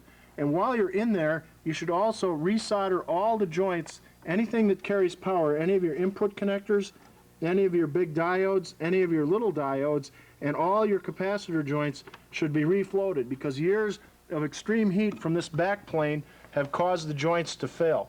Another thing you got to do is check your connector up here, a lot of times you'll get resistance on these pins up in here from years of being stuck on a circuit board. They lost their tension a little bit. So check to make sure these pins are tight. I've had other collectors tell me that they change this capacitor here, double the size of this one. This is your main 5-volt input capacitor. You double the size of that capacitor. I feel I've already done that down here on the main filter cap on the power supply. And also, of course, if you have any of the corrosion that comes from a leaky battery, you got to go ahead and replace these connectors. And if you look at this connector, it looks like it's different than the original factory connectors. It's just an old video game connector that I chopped off with a hacksaw and soldered all the wires back onto it. The nice thing about that is you can get these connectors for $2 at Radio Shack. These are gold-plated connectors. If you look, the gold plating is actually on there. And the centers are exactly the same as these Molex cinch connectors here. So you don't have to worry about it being the wrong size. Just cut it to fit with a hacksaw and solder the wires back on. And for a couple bucks, you have a brand new connector. You can see that there's been a lot of battery damage down in this corner here. All batteries leak a gas that has a tendency to corrode and eat things up. So what you have to do is when you replace your batteries, you can put them either on an extension bolt out here. You can see again, I've got a 2-inch number 6 32 thread bolt that's extended the battery out 2 inches, and then again I'm hooking it up with wires back to the circuit board. You don't want to go too much farther out than 2 inches, because then when you shut the back door, you're going to smash your battery in like that, which is bad. You can get these batteries again at Radio Shack. This is just a handheld phone battery. Steve Young also has them. Mazco has them. All the suppliers have them. And for $5 or $6, you can completely bulletproof your board. If you're going in and replacing your battery, if you're good at putting in sockets, it's also a good idea to come up here into this corner here and replace your RAM and your 2 RAM addressers, because if they're not dead now, they soon will be. And it's also a good idea to get this 5101 RAM now while it's still available, because any day now they're going to be no longer available. Why do they die? They die because they're highly susceptible to static electricity. RAMs blow up quite a bit from static. Also, the early RAMs, I think that's 2 by 256. It's a very small, very crude part. It was designed back in the 70s, and they're just not reliable. All the new the old LA Rams. yeah, they're just they're bad, and they're very soon going to be no longer available. Another thing to do is, if you're having a problem with your Gottlieb game, check this little thing here called test plug. It actually says on the board, test plug. Good. And what that is basically so that when the technician had it on his bench, he could check all the input voltages. The only problem is the voltages actually run through these little straps on here. If you've got any problems at all, don't be afraid to take that out of there and replace it with 4 little pieces of wire that just permanently jumper those across there. It's another one of the stupid ideas that they never used again. Hey, that was my idea. That was your idea. Yeah, I'm not going to bore you with any more technical stuff. I could talk for hours and hours and hours about how to make these games reliable. And you can do all the things you want to these games, and you can think you've got them just right, just like I did last night. I was getting ready for this tape last night, and the Close Encounters power supply all of a sudden caught on fire. There's big puffs of smoke coming out of it. Were there any aliens there? No, I think it was aliens that did it, though. The problem with electronics, anything electronics from the 70s, is it's just not reliable by nature. How many people do you know still have 8-tracks other than the ugly Mike in his car? Hey, it's my mother-in-law's car. It's not mine. But anyhow, before we go on, we got to finish on the Dragon. We got the original flyer here. It's in color. It just basically shows the back glass. And on the back, we've got a picture of the game. Startling Beauty and the Beast graphics. Oh. Plus all that other crap that we already talked about. If you look at the picture here of the original, the electromechanical game, you'll notice that not only is the back glass art different, she's moved kind of over here into the corner where she was in the middle on the digital game. You'll notice that down here on the playfield, the spin targets are actually hooked to a bonus building sequence, which is not featured on the electronic game, and these side things score differently. I've never seen a mechanical dragon. They built very few of them. It's one of those games you'll probably never see, but for some reason Gottlieb just kept making mechanical versions of all their digital games. And I've had a lot of people, you're probably sitting at home and says, oh, where's Tim getting all these pictures of these games? This is our kitchen sink of the issue award. Goes to the Pinball Flyer reference book. And you'll notice that the author of the book, Mike Paysack, he has his name bigger than the title, so his ego is like really big. But I highly recommend you buy the set of 3 books. Basically what it is every single pinball flyer ever in one book. And can you hand me the one with the white cover over there? If you need to look at a game and see what the paint scheme was, or if you can find out all the original stuff on it. The paint scheme in black and white. In black and white. You don't even want to think what this book would cost in color. Another good thing is, you might wonder where I get all these production figures. In the back of the book is a complete list of virtually every game ever made, along with who designed it, who did the art, and how many of them were produced. That must have been a really long night when you put all this together. It was a very, very long night, and about the only complaint I have for this book, of course I got a bitch about something, is that when they did the sort to make all these lists at the end, they had a tendency to have the computer do it so that if you had 2 games that came out in the same month, that would then list the games alphabetically within that month, which, let's see if we can find something back in the 50s here. In the 50s, quite often, they would come out with 2 games in the same month. There's Hawaiian Isle, Ice Show, and Masquerade. Now, these may have been produced in a completely different order, but because this is H, this is I, and this is M, and the computer did the sort, it just said, well, H goes first, I goes next, and M goes next. This has thrown me off several times. That's about my only complaint with the book, other than the fact that some of the printing in this book is very bad. They had a problem, apparently, on some of the flyers. If you look at the flyer for Gottlieb's Star Trek, the browns and the blacks, wherever there's browns and blacks, they have a tendency to meld together into one big lump. A mind meld. A mind meld, a Martian mind meld from Star Trek. No, Vulcan mind meld. But yeah, as a reference tool, it's indispensable. Now here's the hard part. Swallow hard. This set of 3 books, 1,400 pages, is going to set you back between 125 and 150. Yikes! Yikes! And don't call me and ask me for a photocopy of mine, you cheap prick bastards. You're not going to buy it from the man. So we'll just start now and videotape each page Right. very Hold on. slowly. To save you having to buy this book, here, slow down. Flip through and Yeah, then we're going to flip through. Put it in slow No, motion. slow-mo. But yeah, this is something that the hobby's needed for a long time. I also like the fact that it comes in this spiral binding here. It lays flat. It lays flat, and if you need to take a flyer out, so you take it to the copy shop and actually commit an act of copyright piracy Yeah, by... isn't that illegal? Fuck them. But if you need to send your friend a copy of a flyer so he can paint his game because he's too cheap to buy the book, you can take it out, take it to Kinko's, and make yourself a copy without having to bust it out of the binding. Highly recommended.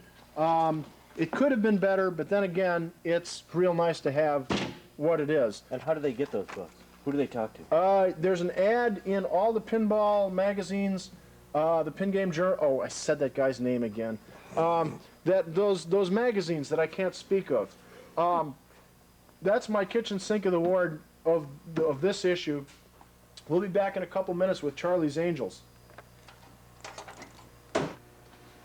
Okay, for all you old school folks out there, back in the 70s, you remember the 70s? Yeah. You had like big bell bottoms and platform shoes, and you had Look, Charlie's Angels. This is like the ultimate jiggle show. And what's weird about this glass is that they're not showing any cleavage. I mean, it was the ultimate jiggle show. Sucks! And then on the back glass, they put them in like, what would you call that? Leisure wear. Leisure wear, yeah. They should have been in bikinis, man. Yeah. I don't know, maybe the operators complained that they couldn't get the games into the family-owned roller rinks and stuff if it was showing too much Hooters. But that never stopped them on their other games. I mean, they had lots of cleavage on the other games, but basically what you got is the same three chicks from the TV show. Maybe it was them. Maybe they complained. That could be. Maybe they just didn't want to seem like bimbos. Because there's one down here. Yeah, look at that. I don't know, that is weird. And this one here, this one isn't even one of the angels. She's just some chick with orange hair. Looks like she's doing some little karate. And look at her hand. Her hand's like all distorted. Like she's doing the Vulcan greeting sign there, and her hand is like got a big lump in it. But yeah, this is a fairly successful game. We did okay with it. I got this one. It was a complete wreck. I got it for $50 from Vending Solutions in St. Louis.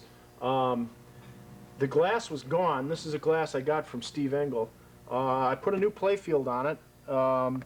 So basically it was restored to as new condition. And you too can make almost any game look like new. First thing you have to do is you have to spend $150 to $200 for a piece of wood.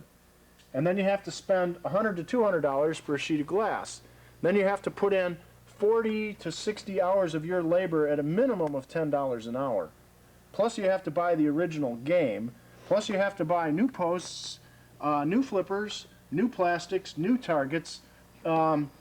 This game has probably cost me $800 to $1,000 by the time I finish with my $50 game to make it look like this. You too can be that foolish if you want. Beavis and Butthead used to say you can't polish a turd. And sure enough, most of these Gottlieb System 1 games were turds. I never really liked this game. I would put it in the good game category, bordering on being a bad game. The problem is that there's nothing to shoot for. Again, the only shot you've got is this target bank here. It doesn't really add anything. You just add bonus, and if this green light is lit, then you advance your multiplier. And the word chick, C-H-I-C, or chic, I don't know what that has to do with Charlie's Angels. They're chic. Yeah, but they're not like fashion models or something. They're like super secret agent spy guys. Well, why don't they say like... with boobs. Yeah, with boobs, like B-O-O-B or something. And then they got like this plastic over here. You know, it says, "This is Charlie." It's like, oh, well, we're just going to like get some rub-off lettering and make it say, "This is Charlie." Very unsatisfying playing game, and I don't really like the looks of it, so I wouldn't say it's a bad game. I reserve most of that for Chicago coin games. It's hard for me to say anything bad about a Gottlieb game, but if I had to say something bad, it would probably be about Charlie's Angels. It's asymmetrical, but it doesn't make any sense. I mean, you've got this alley, you got this shot up here, that you can shoot the ball up here, it goes up here, doesn't score anything, hits that post and comes back down. What's the point of that? And they have too much clothes on. Yeah, they have too much clothes on. But you've got, why isn't it starting up? All these games were working last night. Okay, here we go. Again, you've got the farting soundboard, which took the place of the chime unit. If you get one of these games back in and it doesn't have the soundboard, you can plug in a chime unit. It'll work exactly the same. And that goes for the multi-mode soundboard later, too. They're all compatible. And I don't know why, for some reason, Ed Krinsky, the designer of this game, was in love with this idea of 5 nipples in a row up the right side. They did it on Dragon. They did it on Sinbad. It's hard to hit these things, and they don't seem to make any sense. They don't score anything. Something from his childhood, perhaps.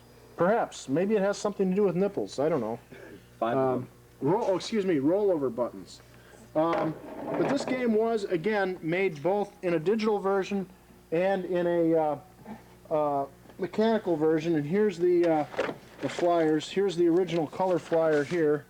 And it just, you know, again, shows the back glass with eeny, meeny, and miny there. And featuring the instant appeal of one of television's highest-rated program series. Wasn't that Columbia Television? No, actually it wasn't. It was Tori Spelling's dad, Aaron Spelling. So this is actually an Aaron Spelling show. He invented the Jiggle show. Again, you look at the the flyer, and the purple is the deeper purple, not the lighter purple, so there was no paint changes between the sample run and the production run. And again, you got the Columbia Pictures sticker on the door there. Whoa! Getting in close. And here you got the mechanical version. And if you look at the mechanical version, it's again, the only real difference is the fact that you only have 2X and 3X bonus. I actually have a Charlie's Angels mechanical playfield. If someone finds the game, let me know. I got a brand new old stock playfield available for it. And again, the artwork is different. The Charlie's Angels have been moved again from being right in the center of the action, kind of down into the corner. And this logo, the Charlie's Angels logo, has gotten very big. And on the original back glass, there's 4 little ones. We got them sticking out kind of in each corner. So it is completely different back glass. Good luck finding any of these. There's very few of them that were built. That's Charlie's Angels. I think it's a good game bordering on a bad game. Ugly Mike, your opinion? Bad game. Bad I game? never really liked it, but then again, I never really liked any. Once the System 1 games started coming out, I kind of shied away from them. It turned you off. Yeah. Curtis? Yeah, very little to shoot for on that game. If you didn't have those 5 targets, there'd be nothing to shoot for. Yeah, yeah. Okay, verdict's in. We'll be back with Solar Ride. Not enough clothes. Not enough. Too many clothes. Wait a minute. Not enough clothes. We'll be back with Solar Ride. Hey, we're back. This is Gottlieb's Solar Ride. This one's from February of '79. At this point, we're 7 games into System 1. Gottlieb is cooking along. They're selling good quantities of every game, approaching 10,000 of each. Their big happy factory is cranking out games. They're exporting quite a few of them. Happy days. Happy days. The end is near, though. Oh. There's clouds on the horizon in pinball land. It was right around this time that great games like the original Pac-Mans, Space Invaders, Defenders would start to eat into pinball's market share.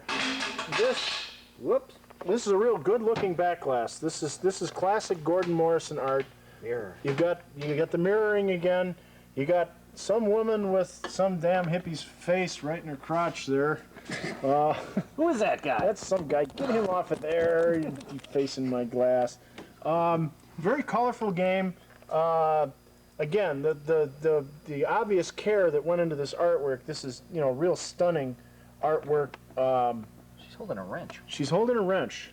She's obviously on her way to fix a broken System 1 game. There's quite a lot to be said for this game play-wise, too. If you look down here on the playfield, it's got what I always consider to be a really neat feature. You got a target bank over here, and if you hit all the white targets down, you got 4 white targets and 1 red target.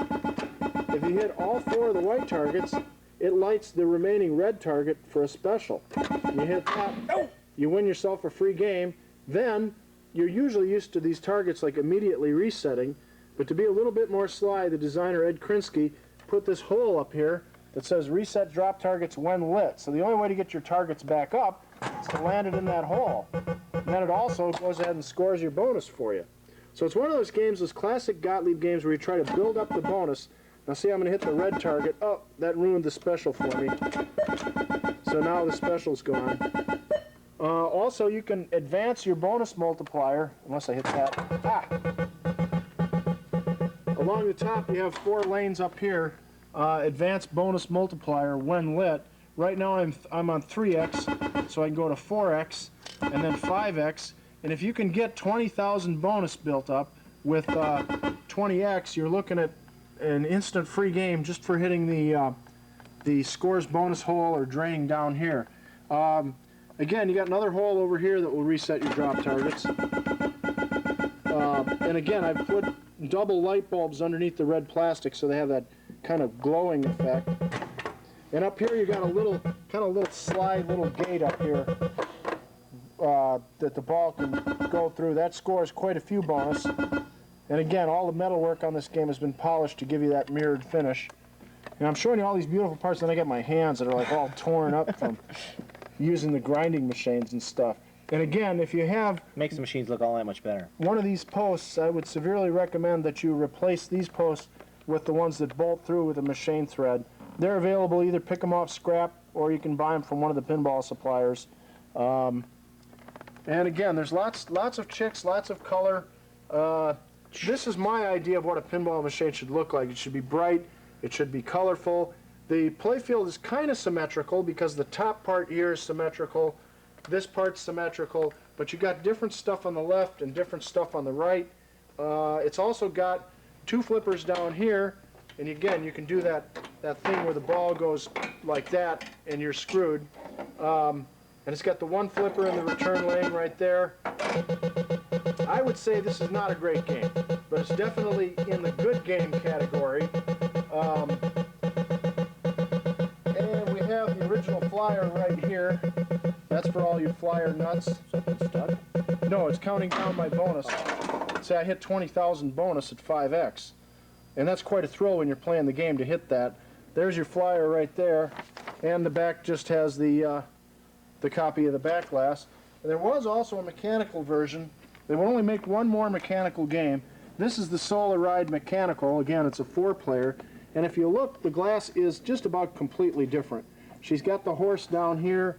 It's in the lower left-hand corner of the glass. He's kind of like rearing up on his back legs, excuse me. The word Solar Ride is at the bottom instead of the top. The playfield is basically the same, except again, because it's a mechanical game, you only have 2x and 3x, and if you can read it, it says star value. Now, I don't know what that means. On the digital version, that says bonus multiplier, so apparently that's another feature. I've never seen a mechanical Solar Ride. They made 365 of them. That's very low production. It would seem to me that at this point, they should just give up the time and expense of making 2 different games. But as a collector, it's kind of neat to know that there's a holy grail out there, something you can't have, just because they didn't make any of them. Ugly Mike, what do you think of this game? I think he left. Oh, Ugly Mike left. That's right. I'm sorry. It's Curtis. Yeah, I think this is kind of a lame game. It's really, you just have that one group of drop targets, and once you hit those down, if you can't get it in the hole, you have no targets. Yeah. Okay, verdict's in. We're kind of on this game. We're coming back with Countdown in the System 1 Super Show.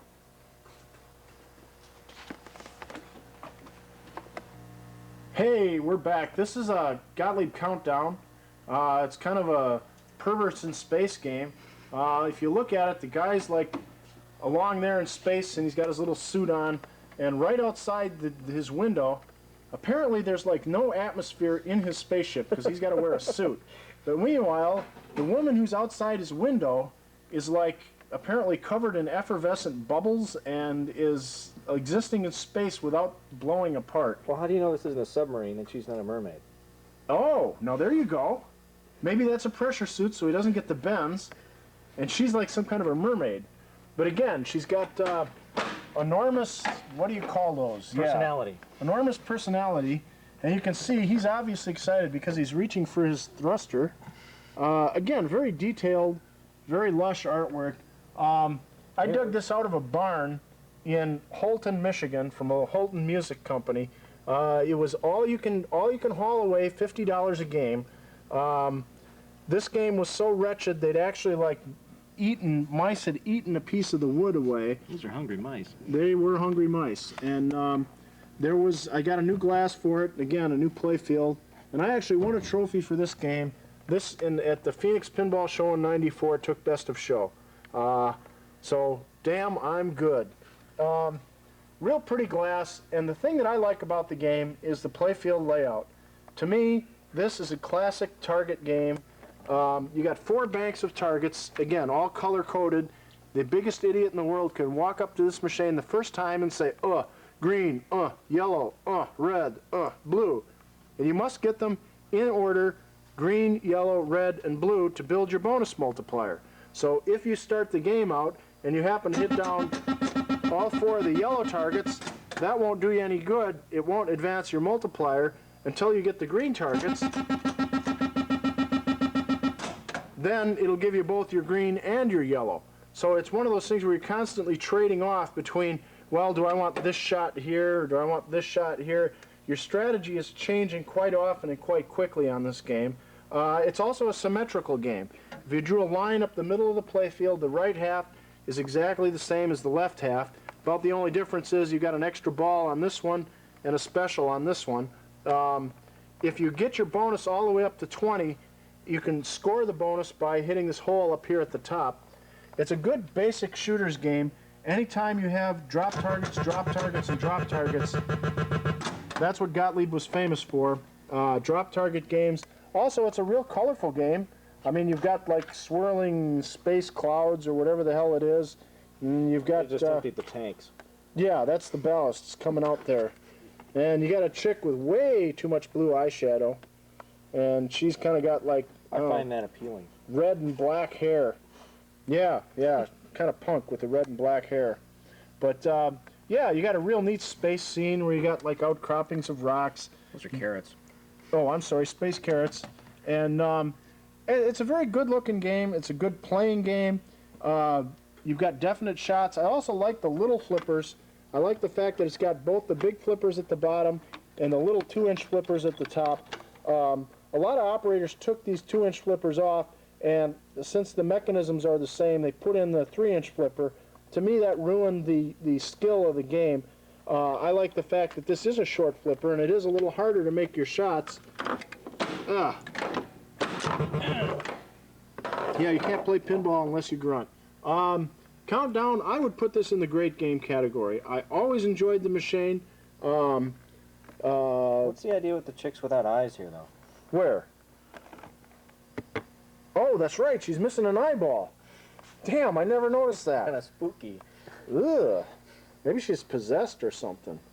But yeah, real good game. I would vote it a great game. Curtis, what's your opinion? I think it's a very good game.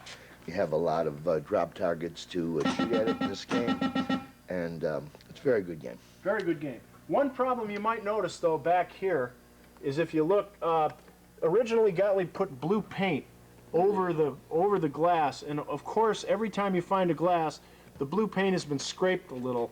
What I've taken to doing since I rebuilt this game is I'm taking a razor blade and scraping all that bluing off of there so that you don't have that ugly scrape mark on there. I know some people are going to go, that's blasphemy. You have defiled the originalness of the game. Well, that's tough. Okay, we've got the original flyer here for it. Again, this is Super Space Spectacular, and you can see it's just basically a shot of the game. And on the back, a shot of the back glass, same as all their other flyers. And here is a historically significant picture. This is a picture of the last mechanical game ever built. This is in 1979. This was after TKO, the single player. This is Spacewalk. They made 215 of these. A 2-player mechanical flipper game, the last one anyone would ever build.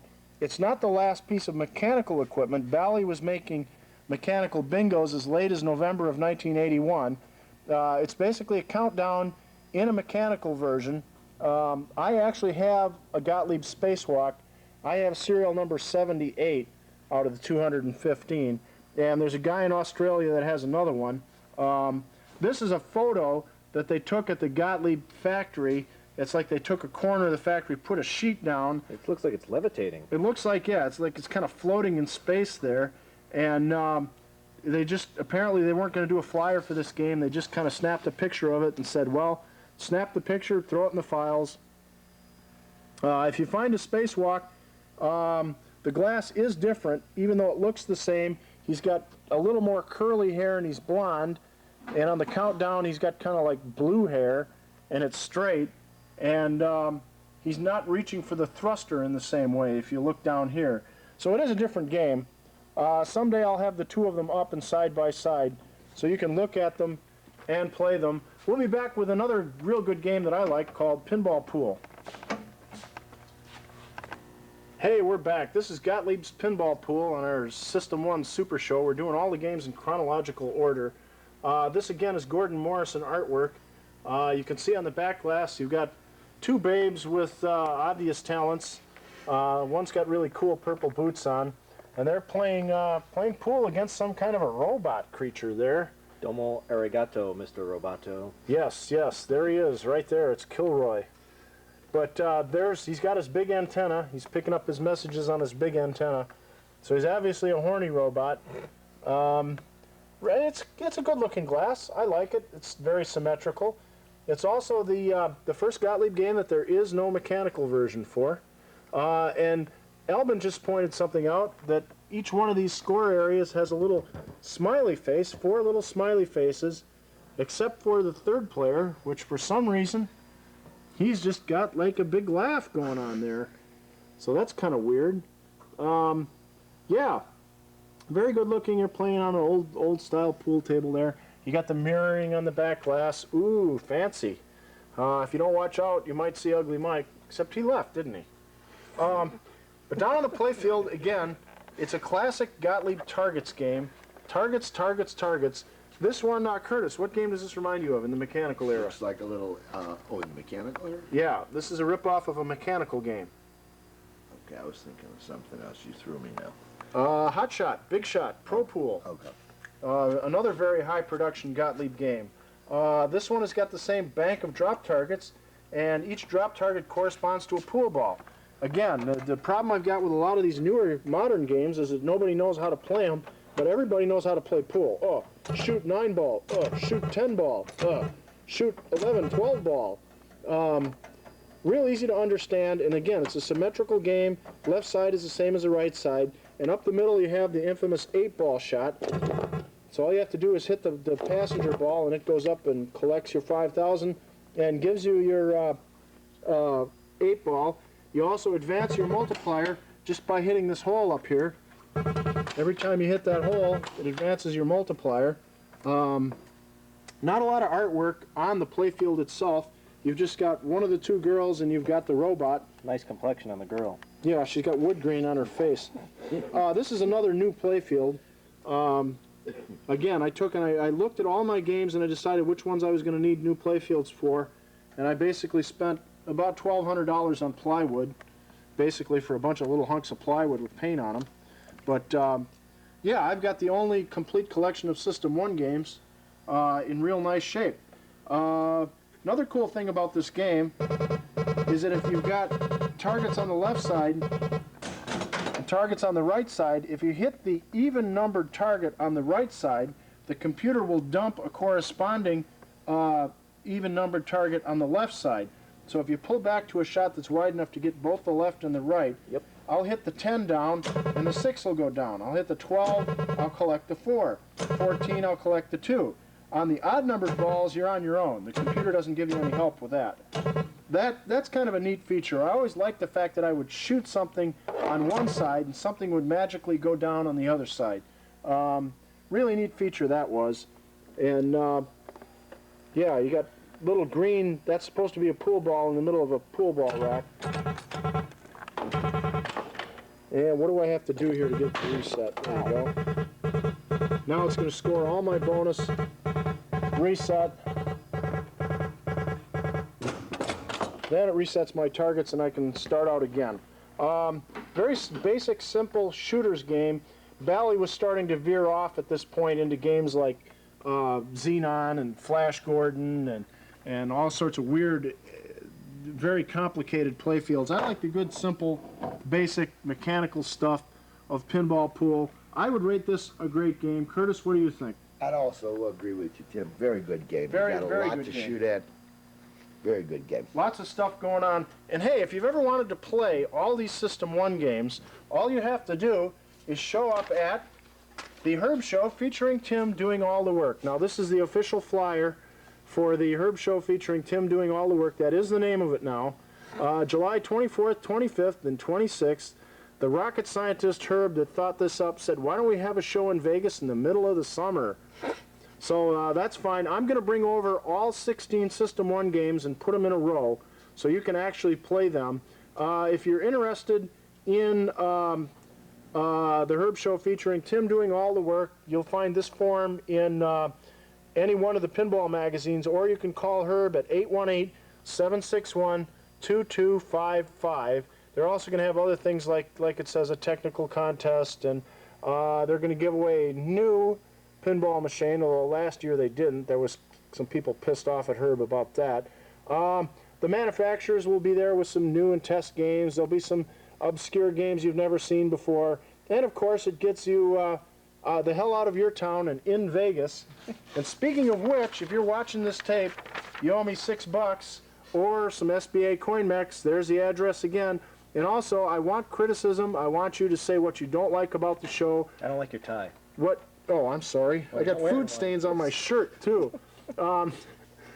Send me criticisms, and if you've got any video, go ahead and send some video along. We'll patch it onto the tape, and you can be a star. We'll be back in a couple minutes with Totem. Hey, we're back. This is Gottlieb's Totem. This one's, we're all the way up to September of '79. You'll notice that the time period between games is starting to get a little shorter.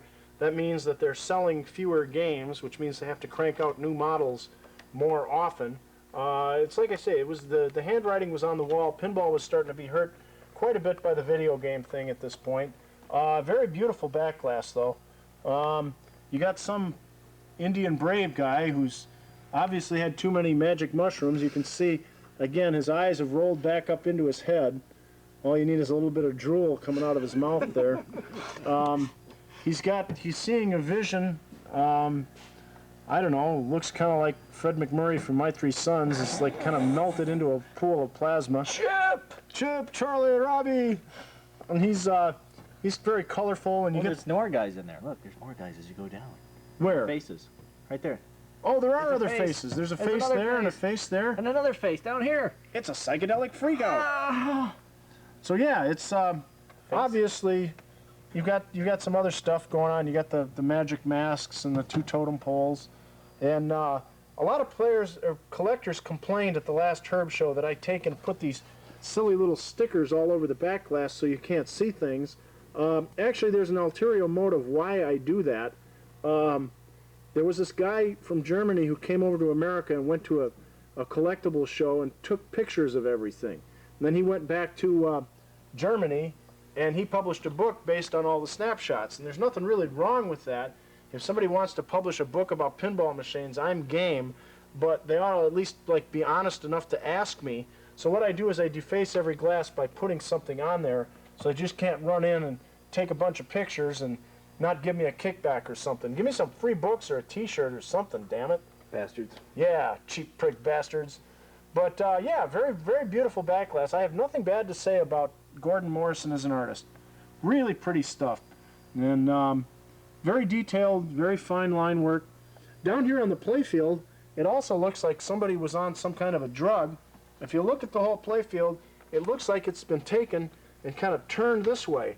And Albin was saying it kind of looked like the thumbtacks that were holding the design kind of fell off and it shifted this way. The whole playfield, including the angle of the flippers, if you look at these flippers, one is higher than the other. And that doesn't make sense unless you look at the whole rest of the game as being tilted a few degrees this way. I had very poor memories of this game. I didn't like it when I first played it, but I just finished it like 2 weeks ago, putting a new playfield on it again. That's a brand new piece of wood on there. And it kind of grows on you. I hate to say it, it is kind of a neat game. Again, you've got drop targets. Gottlieb was famous for its drop targets. And on this one, behind the drop targets are stationary targets. So if you hit the two drop targets, you could hit a stationary target and get even more points. Got your standard nest of bumpers up here. And your little roll under thing here. And here's those three nipples up the right side again that Ed Krinsky was famous for. Ooh, that's making a strange noise. That's the ghost of... The ghost of Totem. And over here on this side, you'll notice that it's got the Varia target. And the Varia target is fed off a rail, so that if you take the ball and the ball goes up the rail, it automatically hits the Varia target. So all you need is one good shot up there, and you score big points. Even though the Varia target is kind of hidden and is kind of at the top, it's still possible to shoot it the whole way up and score the big points. So that's kind of a neat feature. I also like this bottom here where you have two different return lanes and one out lane, and a very small space in the out lane so you don't get as many drains. That's a neat feature. Other than that, it's a pretty good game. I wouldn't put it in the great game category. It's not up to a countdown. It's got some interesting A, B, C, and D action, and it's got a special hole. And that's the Hulk over there. You'll notice that the fart noises have been replaced by what got called its multi-mode sound. And yet another snappy edit. Yep, there we go. Our battery went dead again. We had to get another battery. But they replaced the fart noises with what they called multi-mode sound, and what we like to call the unavailable chip from Rockwell soundboard. And if you get a problem with your soundboard, there's a chip on the soundboard that Rockwell makes that you'd swear you could get it, but every time you try to get it, it's not available because of a problem with the revision numbers. Basically, take my word for it, once your soundboard died, you're screwed. Fortunately, it is a very reliable soundboard. I would say this is a pretty good game, not a great game. I'm not going to stick my neck out. This one, though, I got from Cigarette Service Company in Dearborn through Rick Lonsky. And you can see in Detroit they had a habit of branding their games. They'd actually take a hot press thing and actually burn into the wood that's who owns the game, so that if it ever got stolen off location, you could go get it back from the police. Here's the flyer for it. This is the Pinball Pool. No, that's the last one we were looking at, Pinball Pool. I didn't show you the flyer for Pinball Pool. Reliability. Yeah, right. And there's the front of it. Basic, standard, basic Gottlieb flyer. And here's the Totem flyer. Totem, they went to a little bit of more expense with the flyer. They made this fold-out one saying selectable multi-mode sound, futuristic sounds, musical sounds. Basically, there's a switch on the soundboard. You can select either the monster sounds, which is what we used to call it, or the regular sounds. They call it musical sounds and futuristic sounds. And there's the fold-out flyer. Wow, it's big. And it features the new optional $1 coin acceptor, which if any of you people out there have them, please send them to me. $1 coin mechs, I need them. But Totem's a very pretty game, but unfortunately not a great game to play. I would say it's a good game. Curtis, what's your opinion? Give it a number 7. I don't think there's a tremendous amount to shoot for on Totem, but it's a pretty fair game. Fair, good, okay. We might as well go right over here then to the Hulk. We won't even stop. We're ready to do the Hulk. This is one of the licensed games, and supposedly there's Marvel comic book collectors that are willing to give you a big pile of money for either this game or the Spider-Man game. It's also very hard to find a Hulk machine. I looked for quite a number of years. We never bought the game new, so I had to look for quite a number of years before I found one. This one I got from Vending Solutions in St. Louis. Again, it was a $50 game. The glass was actually in good shape. This is the glass I got from them. I did not have to upgrade on that. I did put a new playfield on it. I must say this is a very pretty game to look at. The choice of the purple and the green and Dr. Bruce Banner, who slowly changes into the Hulk. Very, very pretty glass. Does he start as an atom? Yeah, he starts as an atom, and then he gets normal, and then he gets an Excedrin headache, turns green, and busts out of his pants. Sounds like another Saturday night to me. Yeah, let that be a warning to you, kids. And another weird thing about this game, if you look at the top archway, this is one of the few times that Gottlieb actually paid for screening on the metal top archway. Usually that's just a plain stock color, a white or a yellow. It looks kind of neat. Unfortunately, the game suffers from a lack of shots. One of my constant complaints about games. You got a nice target bank here, but unfortunately there's no way to get to it from the flippers. And there are those nice green targets to match the Hulk. And you have the nice purple bumper skirts, which are no longer available. And you got the stupid flag. This is the fist, the Black Power salute. That's turning green when you spin it. And you got these goofy little ball zoomy things down here where the ball goes in and it just kicks it back out. I mean, it seems like kind of a dumb feature. It doesn't really do anything. And and you can hear the multi-mode sound. Again, I think it's more annoying. I would rather have it just go boop, boop, boop, boop, boop at me. The problem with this game I've had is there really isn't anything to shoot for. On a very long shot, if you look, this is like you've only got one shot up the right side to these drop targets, and then you've got this thing which doesn't score anything, maybe 1,000 when it's lit. And again, because it's a light target, it doesn't give you 1,000 for every spin. And this whole arrangement up here is kind of stupid. Good game to look at. Unfortunately, I don't think it's a great game to play. We never really made that much money with it. And another thing you should know about Gottlieb games is they switched. The serial numbers are no longer stamped into the wood at the front of the game at this point. Now they're sneaking them in here along the side. I don't know if you can see that with the camera, but it says 1020S. Now what that means is that that's the sample run, and that it's the 20th game they produced. So this is actually a first day's production of the Hulk. Apparently it was something that they sent out on a test and somehow ended up at a distributor in St. Louis. I also put a new playfield on it. If you look, most of the time the Hulks are completely worn out down here where the white paint is. Anytime you have white paint on a pinball, it's an invitation for trouble. This one's real nice and clean. I don't know. I just don't like it that much. It's a pretty good game. Curtis, what do you think? I was never really impressed with the Hulk, to tell you the truth. I just say it would be a fair game. Fair game. Fair game. Also, a weird historical fact. They produced a few of these as a sample, as a test game for System 80. I've never seen a System 80 Hulk. If anybody out there has one, I'd be interested, you know, to see it. Apparently, they'd already decided at this point that the Rockwell PPS-04 system that they used was growing obsolete, and they had to get something new. If you look back here, when I got the game, it didn't have its original memory, and since the mask ROMs are no longer available, you have to go to a EEPROM, a 2716, that's mounted in a homemade socket that then plugs in where the 16-pin mask ROM originally was. Unfortunately, the guy that was doing this, he called himself the Pinball Lizard, Joel Cook down in Tucson, got so sick of cheap pinheads trying to rip off his ideas that he just quit doing it. So now if you have a System 1 game and you don't have a memory, you're pretty much stuck. And again, that's, you know, a pretty professional looking thing for somebody that's made it in his basement.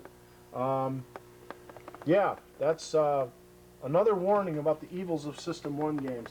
Unfortunately, I don't have a flyer for this game, so if anybody out there in TV land has a flyer, go ahead and send it to me.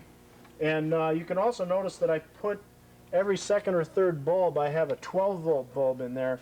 That cuts down some of that heat problem. That's another way you can solve your bulb problem and your heat problem. We'll be back in a minute. We'll do Genie, the first Gottlieb widebody game. This Gottlieb widebody Genie, this was from November of '79. Again, real pretty artwork. You got the mirroring. You got women with too much blue eyeshadow. And down here in the corner, you got your little troll guy. Very pretty Gordon Morrison artwork. Here's the original flyer for it. Again, they went kind of crazy with the flyer. They made a giant 4-page flyer. New multi-mode sound and what they called game in a game, which is this area up in here. It's kind of neat because you've actually got two flippers here that will actually play up in this tiny playfield, and then you got your regular playfield down here. You got kind of a weird maze going on in here where the ball comes down here and then it bounces around next to this bumper here and either goes down here, which can then be returned, or down the drain. And you got weird regular flippers here and a weird upper flipper right here. Another little maze area down in here. Very asymmetrical. You kind of get the feeling like it was an experimental thing that they were doing. I don't have very good memories of this game from when we operated it. But when I rebuilt it, after I rebuilt it and played it a little, it really started to grow on me. I like these drop targets in here, the fact that they alternate to light your bonus multiplier. Yeah, here's your magic lamp. You spin that around like that, and you can see the smoke coming out of there. Wow, special effects, man. This one is serial number, I think this is serial number 15. We bought this one new as a sample from Cleveland Coin, so I've had this game since it was a pup. Didn't have to put a new playfield on it. I think it's only a good game. I don't think it's a great game, but it certainly isn't bad. Really did start to grow on me. Curtis, have you played this one? No, I'm not really that. Curtis hasn't, not that familiar with it. Again, the production on this one has dropped to 6,800, so you can see they're not building 12,000 of every game anymore. We'll be back in a second with Buck Rogers. Hey, this is Buck Rogers from December of '79, the last game of the '70s. So all you disco guys, put away them shoes. It's time to grow up and join the '80s. Again, Gordon Morrison artwork, nothing really changed much. It was always the same artists, always the same designers. Gottlieb was very consistent. Again, lots of scantily clad women with way too much blue eyeshadow. And this one has horns growing out of her hat. I approve. Woohoo! This was a Universal movie, which is kind of weird because Columbia Pictures owned Gottlieb. You'd think they'd do their own stuff. And down there in the corner of the glass, and also down here in the corner of the playfield, you can see it says copyright 1979 by Roger C. Dilley. It says right down there, and I finally figured out who Roger C. Dilley is. That had me in a quandary for a period of years. He's the guy that drew the original Buck Rogers comic strip, and apparently owns the rights to the name Buck Rogers. So they had to give him some money or a free game or something. Again, it's a kind of a weird asymmetrical playfield, and unfortunately I think this is one of the worst System 1 games they came out with. Again, my complaint is there's nothing really to shoot for. You've got this ridiculous captive ball that pushes a varia target, and you can hit it and it doesn't score. It doesn't give you anything unless you can get it all the way to the top. Then and only then do you score. So I always felt ripped off by the fact that you could hit that 2 or 3 times and get nada for it. So that was kind of too bad. Here's the little robot Tweaky. I don't know if you remember the Buck Rogers TV show. He was Twiggy the robot. Mel Blanc. Yeah. It was, Mel Blanc was the... Yeah, Mel Blanc was the voice of that. And I put a new playfield on this one, although I'm not sure why. It wasn't a great game. You just try to spell B-U-C-K, which again, it might as well be A-B-C-D. I mean, Gottlieb never really changed off that A-B-C-D. This one's got the monster sounds. They have the musical sounds and the monster sounds. You can throw a switch and select either one. I don't think it's that great. Nothing really to hold your interest besides the art. Curtis, what do you think? Just a fair game. Fair game. Nothing special. Okay, we'll be back with Roller Disco. Hey, now that the 70s are over, it's time to do a game about the 70s. So in February of 1980, they came out with Roller Disco. And as you can see, it's chicks in skates, one of which is some kind of a druid who has like blue skin. I mean, what's up with that? Blue skin and day-glow orange eyeshadow. Ooh. And they're roller discoing away. Down here, you'll notice a return visit from the Eyeball people from Gottlieb's Strange World. This game I dug out of a guy's garage in Grand Rapids. It was completely covered in mouse shit. It was just decrepit. So that's a new glass I got from Steve Engel. This is a new playfield. If you look at the paint, it uses day-glow paint. So my next project is to get one of those day-glow white balls that Data East uses and mount a black light above this game so you can play it in day-glow. Cool. Very wide playfield. This is the widest playfield Gottlieb ever made for this game and the Genie, wider than the System 80 playfield. A little cumbersome, hard to pick up. It's also got RO, and then you got the LL as in Roller Disco. Unfortunately, again, Ed Krinsky seems to forget that everything must add up to something. You got to have a point for all this stuff. I also kind of wish I could put the day-glow orange bumper skirts on there, but since the factory had the purple, I decided to leave it purple. Again, ABCD gives you something, an extra ball or something. Wasn't really impressed with this game. Apparently nobody else was, since this was the lowest production of any of the System 1 games except for Asteroid Annie and the Aliens, which is kind of a freak. Didn't really do too well, and at this point, Defender and Pac-Man and Ms. Pac-Man were making all the money. So I don't think it's a very good game. Curtis, what do you think? I would agree with you, Tim. They did have a good flyer, though. This pops up, you open it up, and it pops up showing you a new decade of stars. Fluorescent paint, multi-mode sound. We'll be back in just a second with Torch. Fire, fire, fire, it's Torch. And you can see, again, it's Gordon Morrison, the artist. Got lots of women, scantily clad women. This one's obviously had too many steroids. East German. East German. And again, they took the lower archway and they screened a custom design on it. They didn't do that too often. I bought this game new in 1984 for $500. They had them still in the box after 4 years. We put it out during the '84 Olympics and everybody thought it was a new game. Again, the whole bottom part is symmetrical. You got a little kind of a bingo-like tic-tac-toe grid that works off the numbers on the roto target. The more numbers you like, the more you score. I also put a Mylar on it the day we bought it, so it's never had a ball on the wood. It is kind of shiny. It is very shiny. Good basic target shooters game. I like it quite a bit. It's a good game. Curtis, what do you think? I think it's good. There's a lot to shoot at. It's very good. We're going to have to rush. We got one more game, Asteroid Annie. Okay, it's over here. This is a weird game. Again, they made this 6 to 8 months after they'd quit making System 1 games. They only made 211 of them. It's a single-player digital game. It was Gottlieb's attempt to get back to the idea of making a single-player type card game. It's actually a real game to play. You've got different suits and different cards. You light your suits at the top, and you light your cards by hitting the drop targets. Very, very hard to find this game. I looked for years, finally found one at Worldwide Distributors in Chicago. Basic black is the color. And again, you're getting into the weirdness and space thing that's going on. I really like this game. This is a lot of fun to play. It's a lot of fun to look at. And I've got a broken rubber ring. That's the problem with Taiwanese rubber, is it just breaks right in half. But yeah, you can see it kind of looks even like a single player from the 70s. That was the idea. They were trying to get back to it. Apparently that didn't work out. They only made 211 of them. I have the theory that maybe they had some extra System 1 boards sitting around and they just decided, well, we just got to do something with these boards. Let's make a game to go with them. We're just about out of time. Sorry to have to rush the end of the tape. If you got any other criticism or any ideas for the next tape, let me know whether you like this idea of doing all of one type of game or whether you want to go back to the Tutti Frutti stuff.